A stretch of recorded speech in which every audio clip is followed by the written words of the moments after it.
a cabo. ¿Sí? Hay una diferencia que es muy importante que ustedes la noten, porque recuerden que hablamos del modus operandi de los autores. Eso es una modalidad que emplean para llevar a cabo el delito, una característica. Pero después vimos en el delincuente serial que además de una modalidad empleada, hay una firma. Y la diferencia entre lo que es el modus operandi lo tiene cualquier delincuente, aunque no sea delito serial. El modus operandi es la manera en que una persona que va a transgredir la ley, que va a cometer un delito, se dispone a hacerlo. ¿Está? Eso es como general. Ahora, en la firma, cuando hay una firma en esa modalidad delictiva, hay un delincuente serial, porque una de las características que diferencia el delito serial de otros es que el autor de ese delito tiene que plasmar una fantasía de orden sádico, sexual, destructivo, la tiene que plasmar en la escena del crimen o en la escena de la violación. ¿Sí? Y hay un ejemplo que por ahí les sirve más para diferenciar lo que sería el modus operandi de la firma, porque los dos hacen referencia a modos de proceder, digamos, ¿no? Por ejemplo, hay un autor de robo que tiene como modus operandi entrar a las casas por la ventana y como modo de, digamos, está una pareja dentro de esa casa y él lo que quiere es violentar a la mujer y robar. Y es una modalidad que tiene de escalar, entrar por las ventanas, a robar a las casas. Y entonces, lo que hace él, por ejemplo, es, estando la pareja de la mujer en la misma casa, él, para asegurarse el resultado de su delito, lo hace poner boca abajo a la pareja, al marido, y le pone una taza con un carrito en la espalda. Eso indica que él le dice, si te mueves, si escucho que esto se mueve, mato a tu señor. Entonces lo inhabilita, porque cualquier ruidito que escuche, imagínense la sensibilidad de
para plasmar la fantasía sádica que tenga sobre la víctima.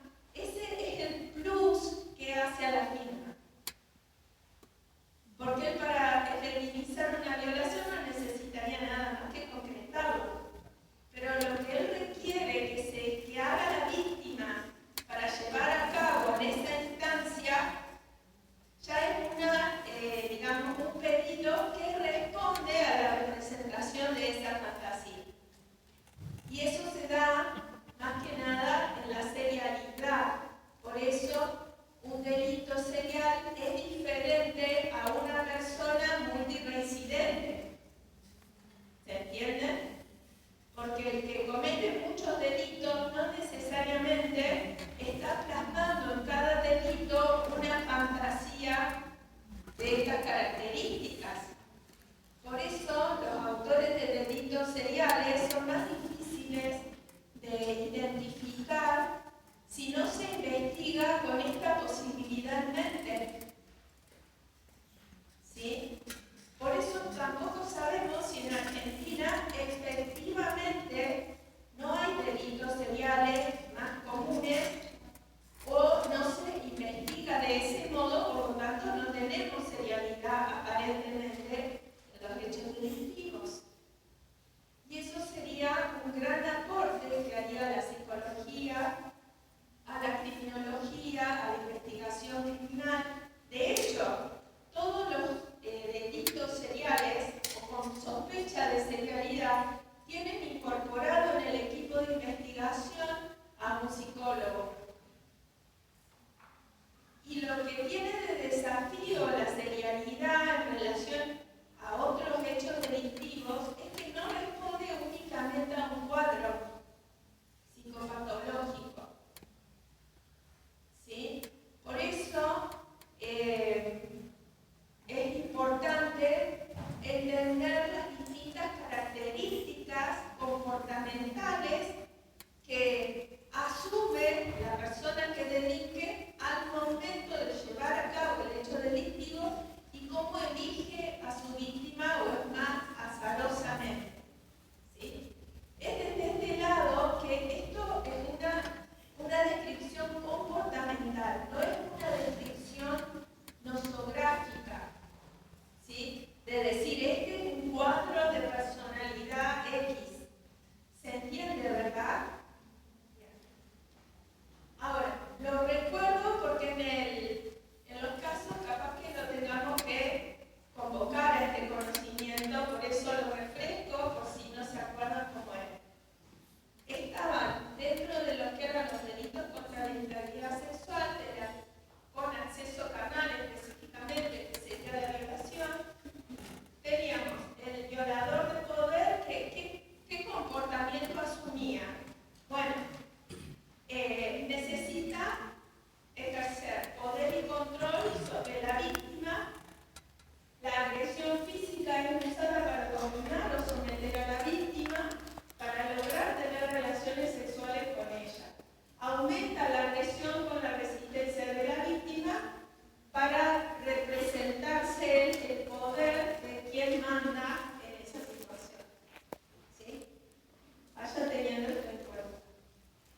Entonces, para la persona, la motivación sería el control del poder en este caso, y la violación sería una expresión de potencia, de supremacía, de dominio.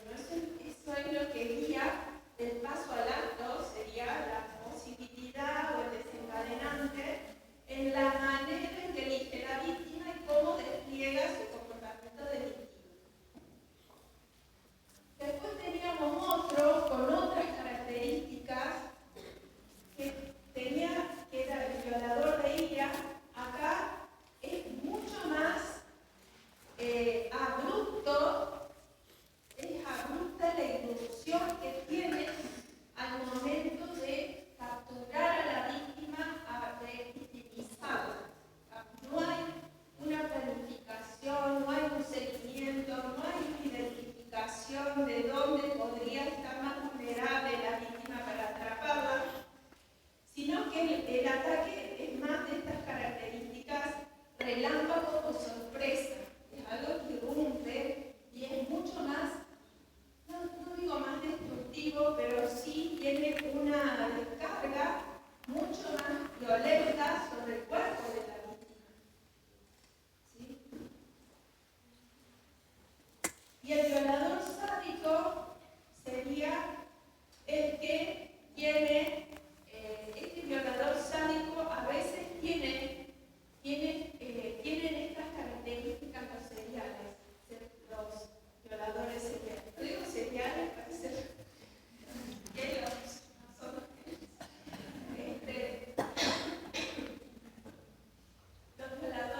disruptivo, el sádico, es mucho más destructivo, mucho más denigratorio en cuanto a la actitud hacia la víctima, ¿sí? Porque el que busca poder puede hasta controlarla psicológicamente, no necesariamente desde lo físico, puede obviamente dependerá de la víctima, ¿no?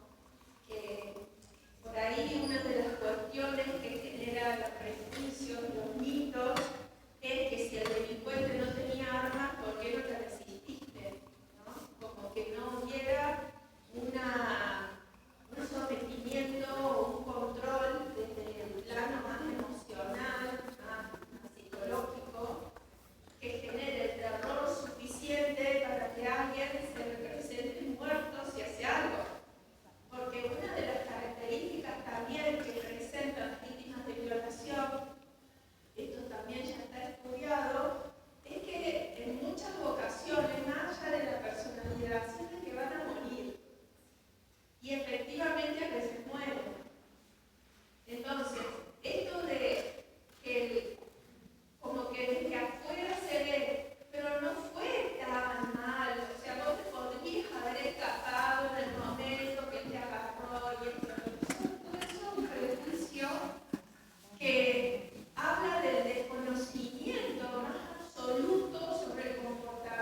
necesidad de hablar de las víctimas de violencia contra la integridad sexual.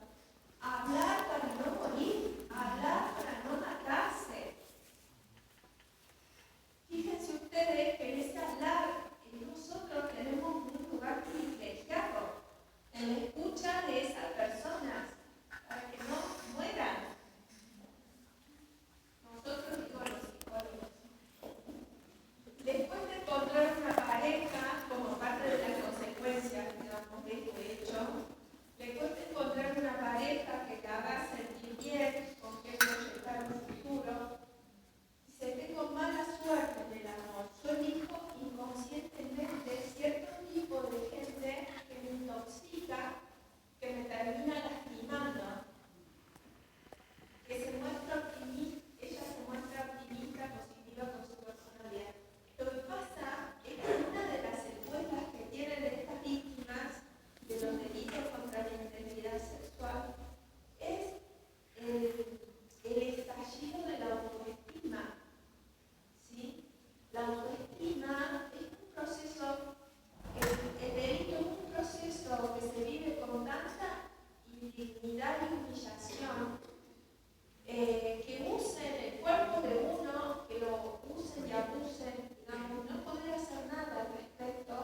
chicas, Ugarte tuvo la lucidez de empezar a resolver el enigma con una pregunta. ¿Qué pasó con Sahel entre el 99 y el 2002? ¿Por qué no aparecen denuncias de los ataques? Ese interrogante me permitió llegar a su identidad, pero no por un delito sexual, sino por un robo calificado. Ahí supe que había estado detenido durante ese lapso. Había estado detenido por otra cosa. Sahel sabía que lo buscaban y se escondió en casa de los amigos hasta que un familiar que lo terminó delatando cuando ya era Vox Populi, que se trataba del violador serial. Acorralado, Sahel, que estaba armado, decía a quien quisiera escucharlo: a la cárcel no vuelvo, antes me pego un tiro. Había comprado un pasaje para irse a determinado día justo el día que fue acorralado. Le encontraron pastillas de Viagra en su bolsillo. Sahel se disparó en el jardín de una casa del barrio de Santa Isabel. El hombre había quedado prácticamente cercado por los efectivos que lo buscaban intensamente. Minutos después fue trasladado en el hospital de urgencia municipal, donde ingresó a las 8:30 con una herida de bala en el cráneo y murió al otro día. A los 20 años, en el 85, violó por primera vez. Fue en la localidad cordobesa de Pilar. Por ese hecho fue detenido y condenado a 6 años de prisión en el 89. Salió en el 89. En el 91 comenzó una serie de violaciones en el barrio de San Vicente y sus inmediaciones. Todos los ataques parecían calcados. Acá tenemos la firma del modus operandi. Aparecía por detrás de su víctima, las abrazaba como si fueran novios y bajo amenaza de muerte las obligaba a caminar unas 15 cuadras hasta un baldío donde las sometía. En el 99, Sahel cayó por el robo de una pizzería. ¿Se acuerdan de esa condena en ese margen? Que estuvo preso por el robo de una pizzería. Antes había violado a una chica, que esta vez pasó 3 años en prisión. Al salir en el 2002 retomó los ataques nocturnos. Entre el 2002 y el 2004 se convirtió en el violador serial. Su radio de ataque era el Parque Sarmiento y sus víctimas eran mayormente chicas que iban a la ciudad universitaria. Ese es el primer paso. ¿Cómo? La firma era lo que él buscaba de la reacción de las víctimas hacia él, digamos, porque él se hacía el novio, como que necesitaba entender como que ellas querían hacer lo que estaban haciendo. Por eso generaba toda esa aproximación como se hacía el novio, digamos. No las llevaba a la rastra, no las lastimaba en el trayecto, no se exponía en eso. El modo era, en su fantasía, estas chicas querían estar con él, por eso lo acompañaban todo ese trayecto para después ser vulneradas.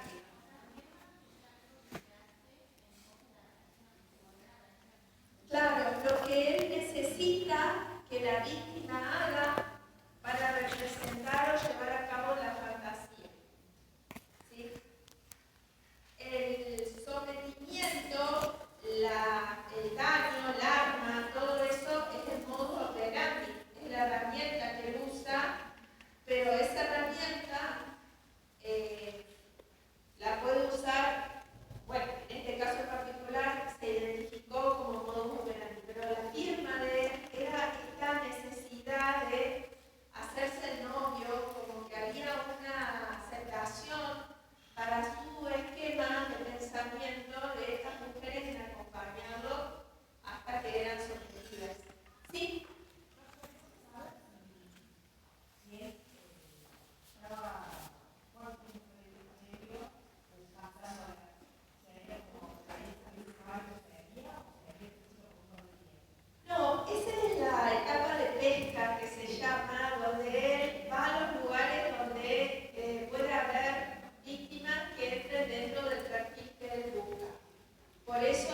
la zona determinada de la ciudad universitaria.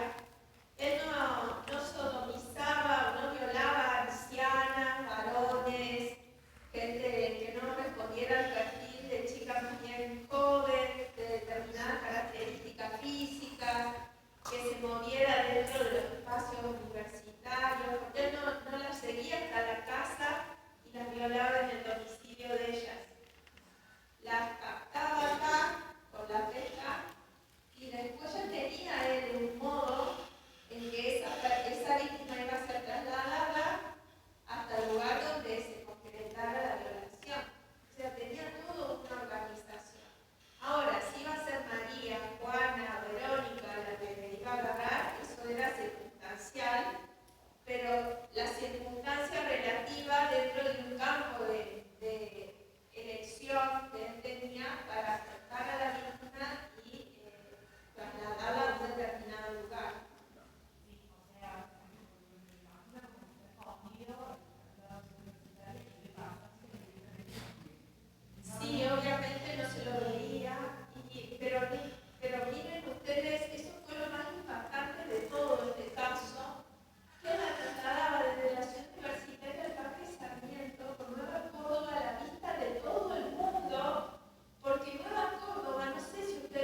encontrar un patrón en el modo en que llevaba a cabo el delito. Por eso digo que para poder encontrar un serial hay que pensarlo así, como posibilidad. Antes, pensaban que eran hechos aislados de violación. Hasta que vino un investigador y dijo, pará, esto puede tener que ver esto con otro, y empezó a pedir todas las denuncias o sumarios que se habían armado en distintos lugares y empezó a encontrar un patrón.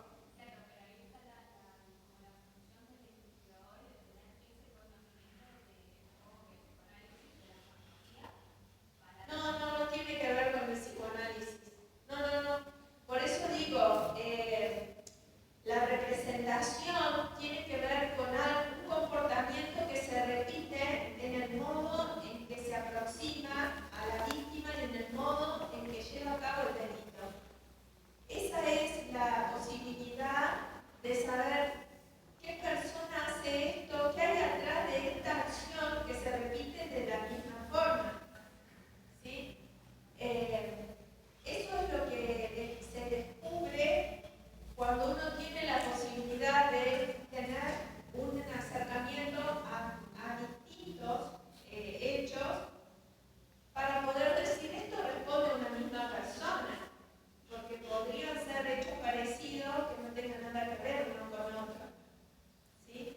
Porque Saquel no era el único que abordaba, que pudo haber violado chicas universitarias, no es el único. Pero en el modo en que se empezó a visibilizar un modo de ser que se repetía en distintos hechos, ahí se empezó a investigar quién está atrás de este modo, quién tendría estas características para hacerlo así.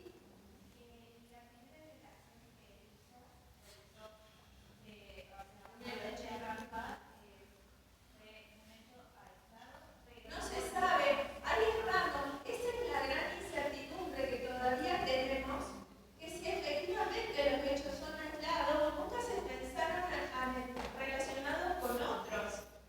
Porque capaz que en el 85 hubo 5 casos de violación y nosotros decimos uno que fue que se denunció y responde a este hombre justo, que se detectó eso.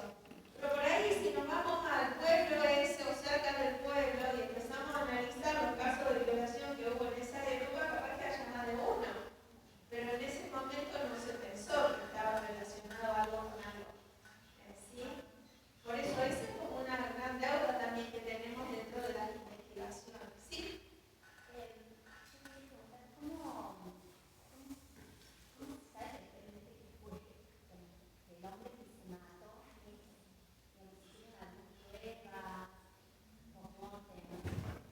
Sí, hasta yo tenía ADN. Todos vimos el ADN que coincidía con el ADN que se tenía de las víctimas, de la muestra sacada de la víctima.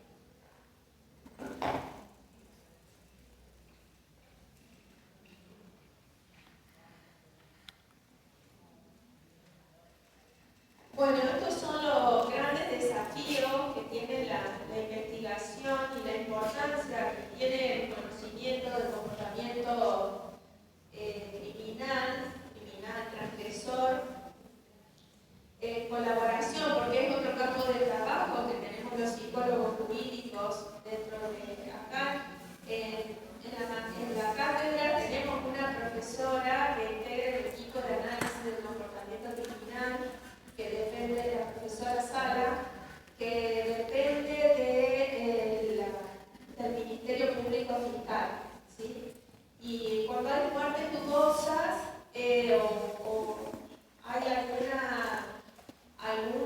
algún indicio de que la causa de la muerte no condice con lo que supuestamente se sabe o dicen los familiares o supuestamente la investigación arroja, sobre todo se le incorpora el proceso de investigación a pedido generalmente de los fiscales, ¿no? Que están investigando y que son los que tienen que dar una hipótesis de qué pasó, con pruebas. Sí, bueno, pruebas, yo digo que pasó esta cosa y que tal persona. Bueno,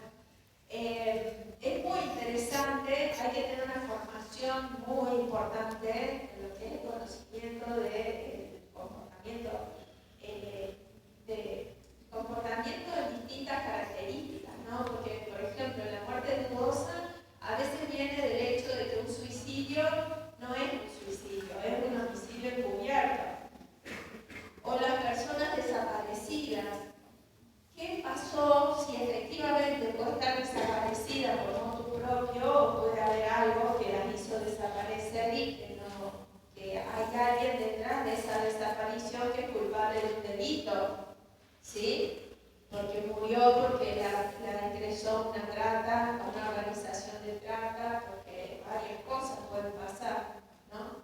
Y imagínense ustedes que esto es algo que se hace desde un abordaje que se llama intersectorial, donde intervienen las fuentes de información de distintos lugares y el equipo en sí es interdisciplinario. Pero el equipo de análisis de comportamiento criminal lo dirige una psicóloga y tiene en su equipo psicólogos. Así que es como muy interesante ese nivel de exploración. Y ellos hacen pericias, pero no son las pericias forenses que se hacen en tribunales, los peritos de forenses que están en tribunales. Son otros tipos de pericias mucho más integrales, mucho más abarcativas, porque imagínense cómo hace uno una autopsia psicológica sobre alguien que murió. Y bueno, tiene que reconstruir la vida de esa persona, sus vínculos, todo lo que aconteció en el entorno, reconstruir quién era, cómo vivía y saber si en las condiciones que se evalúan hay posibilidad de que efectivamente haya llegado a un acto autodeterminado o haya sido inducida a matarse o la hayan matado y que quisieron decir que era un homicidio. Es muy interesante todo este campo que se ha abierto con las autopsias psicológicas, ¿no? En Córdoba es bárbaro el equipo que hay.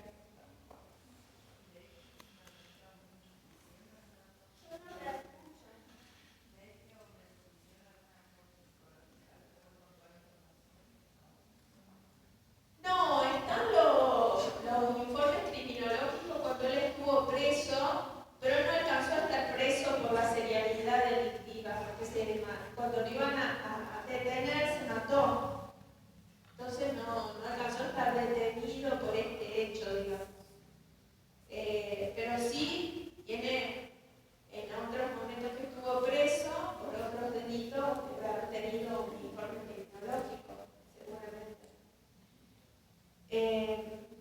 Bueno, yo traje otro caso que tiene todos los componentes que hemos ido viendo a lo largo hasta ahora en la materia, hasta de las cuestiones de los delitos, las consecuencias, las características del autor, de las víctimas.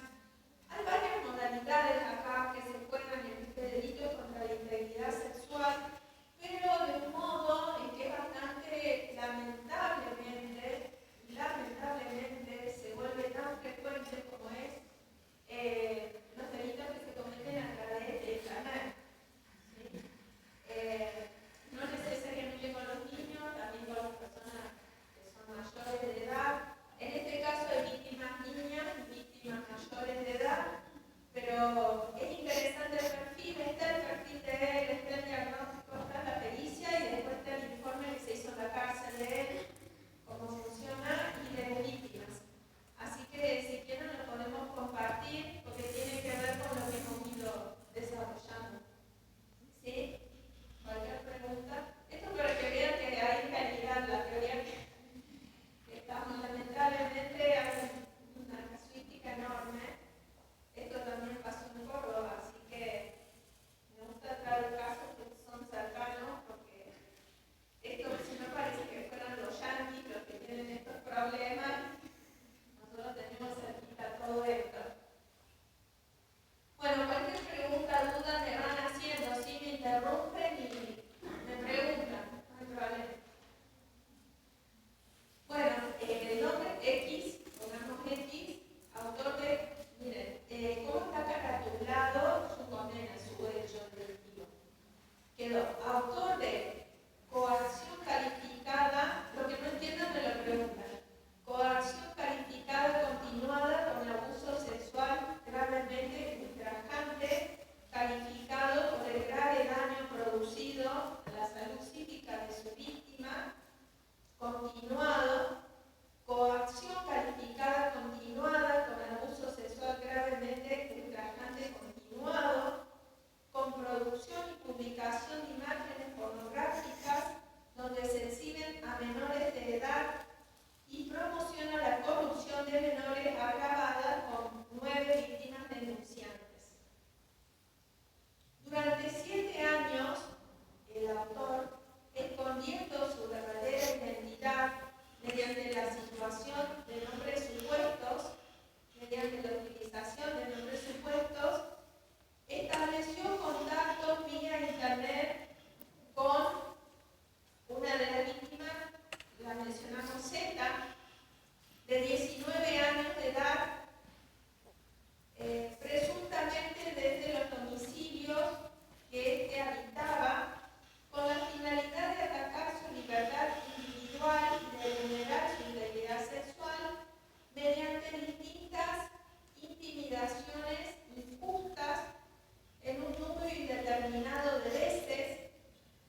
fotografías de su cuerpo, pero sin nada de ropa.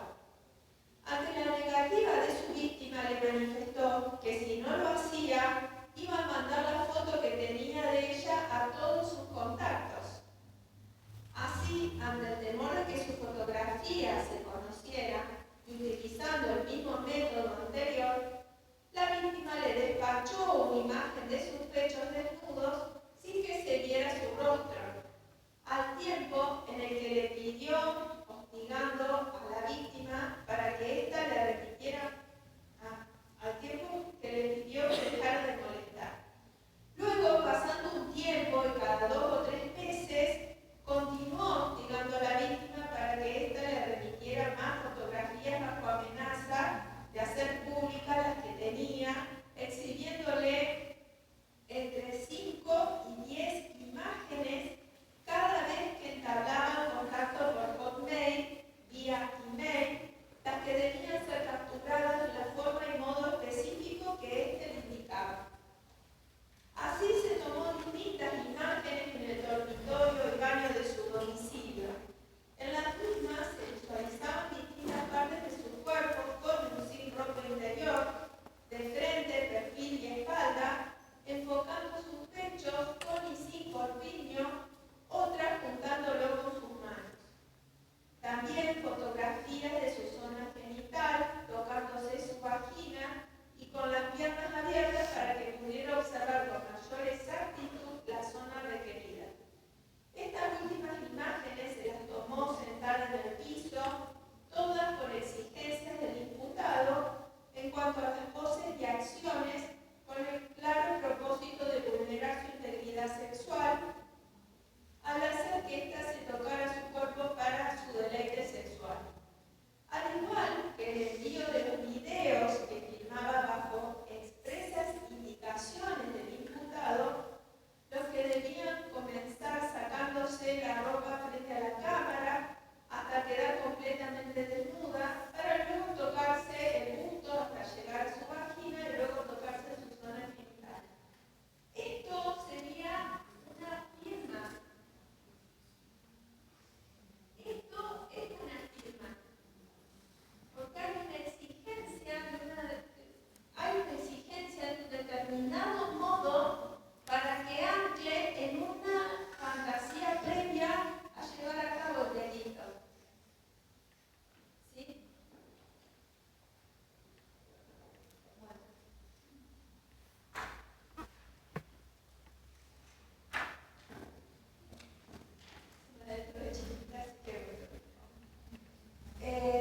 Al igual que asimismo recibía solicitudes de amistad por Facebook de perfiles distintos, algunos con nombre de varones, otros de mujeres, solicitudes que en principio la víctima no aceptaba.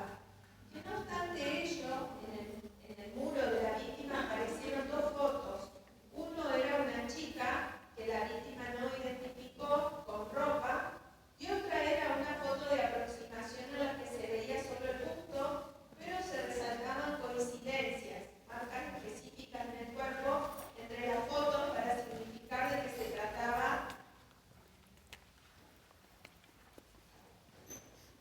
de la misma persona. El autor le decía que podía hacer lo mismo con ella, para que sus contactos la reconocieran, todo con el fin de reforzar su posición intimidatoria. Las intimidaciones las realizaba por email o por Facebook, siendo las que figuraban en los asuntos fotos en bolas, fotos desnudas, contestame los mails, si no subo todas las fotos y videos tuyos, etiqueto a todos tus amigos, agregame ya a ese Face. Listo, no contestás en esta semana, subo los videos y las fotos que tengo. Armo una cadena en Face.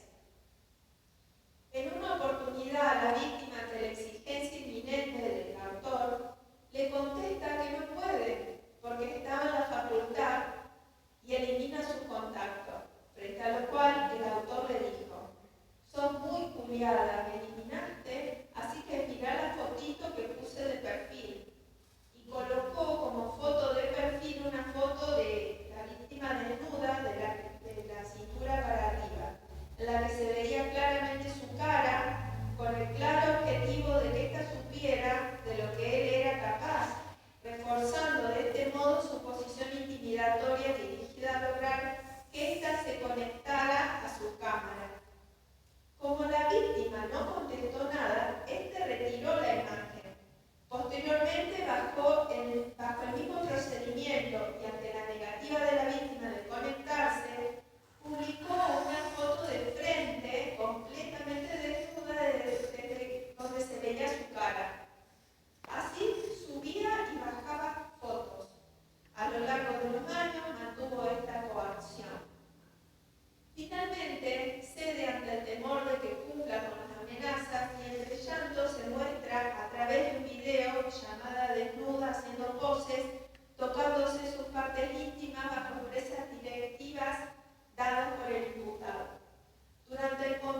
partes íntimas y se masturbó mostrando solo la parte de sus genitales sin mostrar su cara.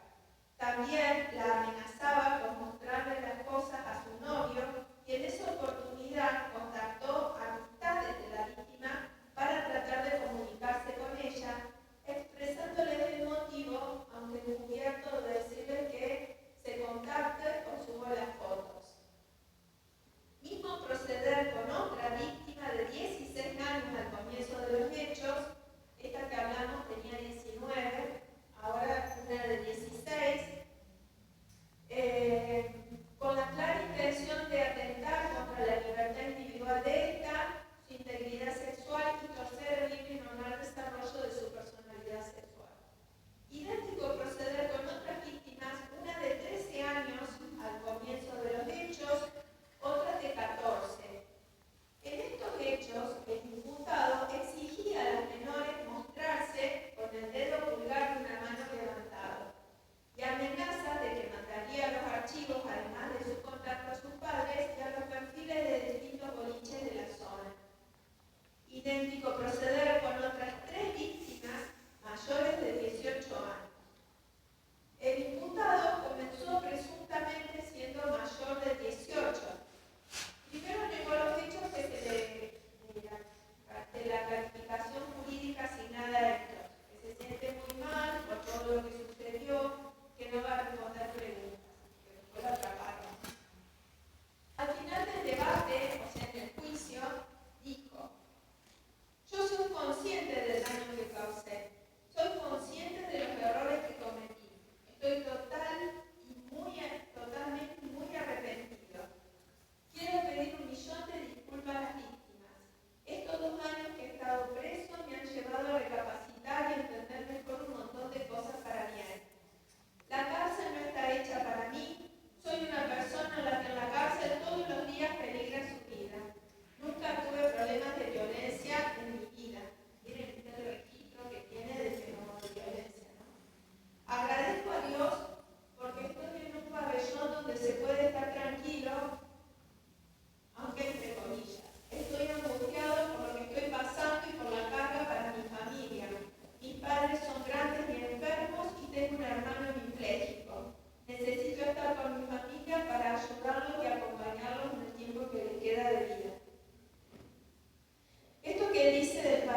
desvaloriza, se siente avergonzada, que también deben considerarse como consecuencias dañosas de los eventos traumáticos a los que estuvo expuesta.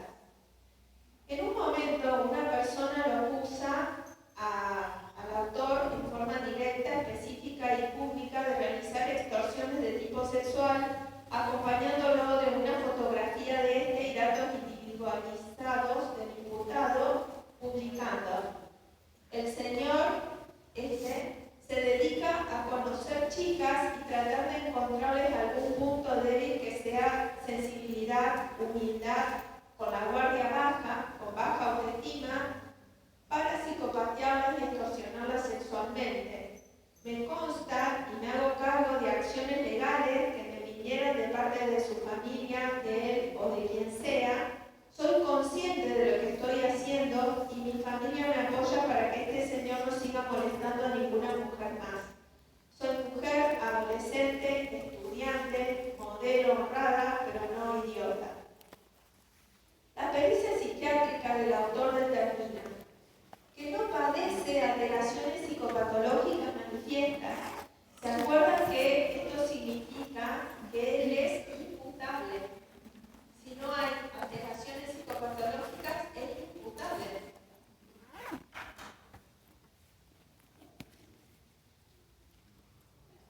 El examen mental actual y su devenir biográfico no ofrecen indicadores compatibles con diagnóstico clínico de insuficiencia de sus facultades mentales, alteración morbosa o estado de inconsciencia, que permita suponer que al tiempo de los hechos que se investigan le impidieran comprender sus actos y dirigir sus acciones, y se recomienda la inclusión en un tratamiento psicológico.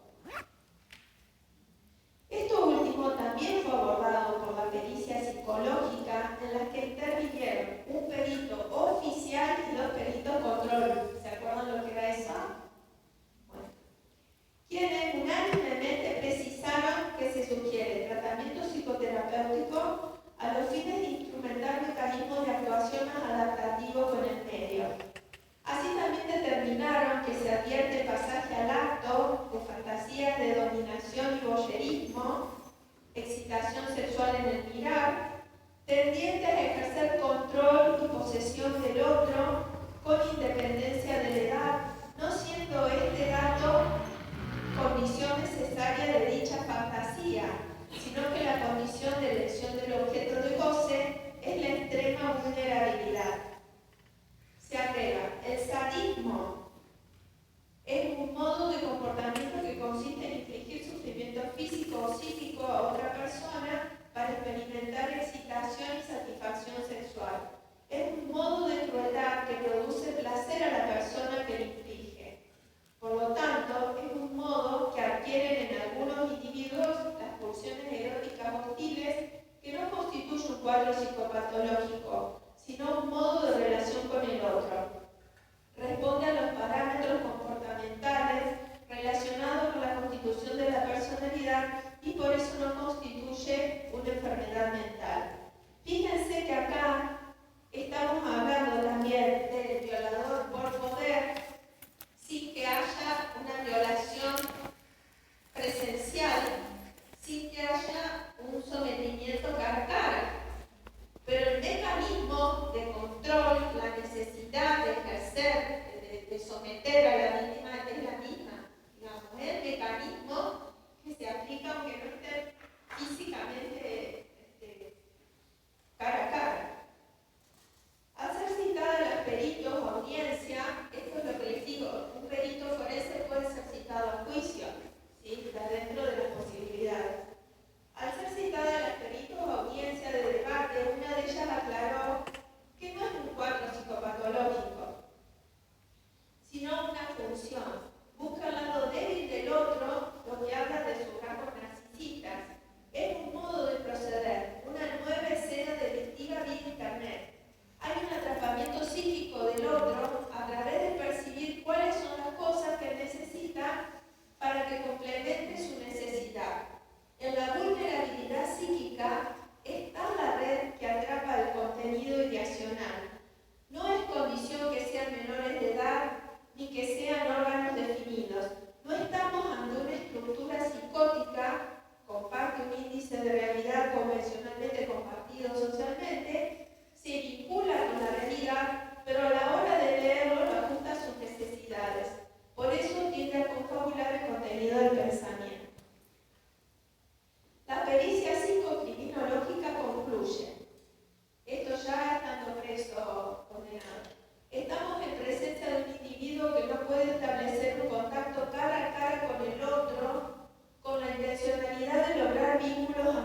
posibilidad de buscar la satisfacción de su propio cuerpo mediante acciones masturbatorias. Lograba establecer comunicaciones virtuales durante largo tiempo, generando e infundiendo miedo y vergüenza a la víctima para lograr así mantener la comunicación y dependencia, estableciendo el secreto sobre su accionar intimidatorio. Este tipo de conductas habría llevado al presunto autor a la búsqueda de víctimas vulnerables, jóvenes, en ocasiones adolescentes de muy corta edad, exponiéndolas a desarrollar acciones sexuales prematuras, excesivas, reiteradas y promiscuas, sin disponer de conocimiento y recursos defensivos suficientes que le pudieran permitir oponerse, negarse, alejarse y menos aún buscar ayuda para defenderse y salir de la situación en la que resultó atrapada. El accionar del perpetrador descrito, presentemente prolongado en el tiempo, puede llegar a desviar el normal desarrollo de la sexualidad de las víctimas.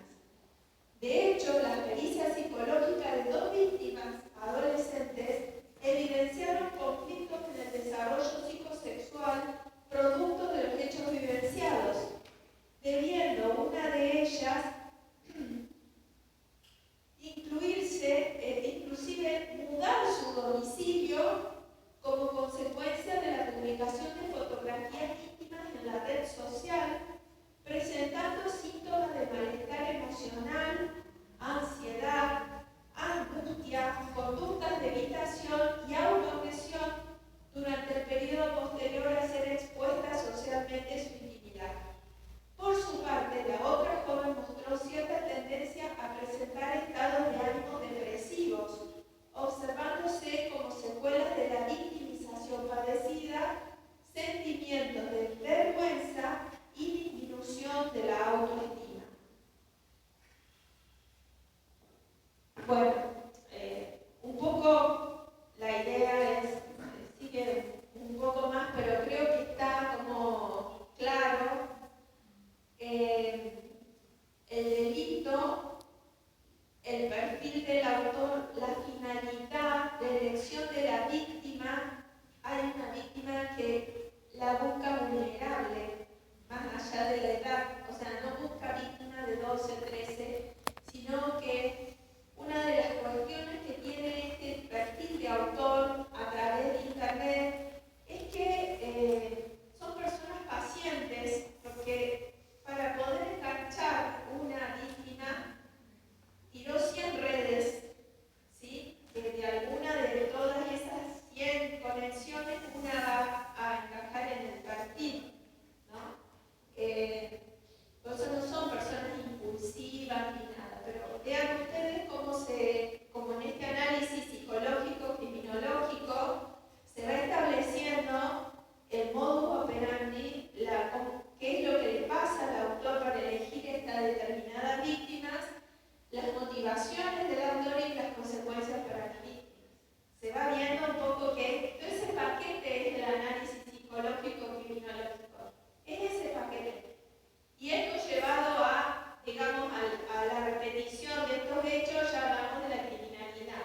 El análisis de la criminalidad más, que esta criminalidad tiene cifras negras, cifras conocidas, denunciada, no es denunciada, en qué parte se produce, en qué zonas, en Córdoba hay más de esto, en Buenos Aires hay más de esto, en el sur trasciende la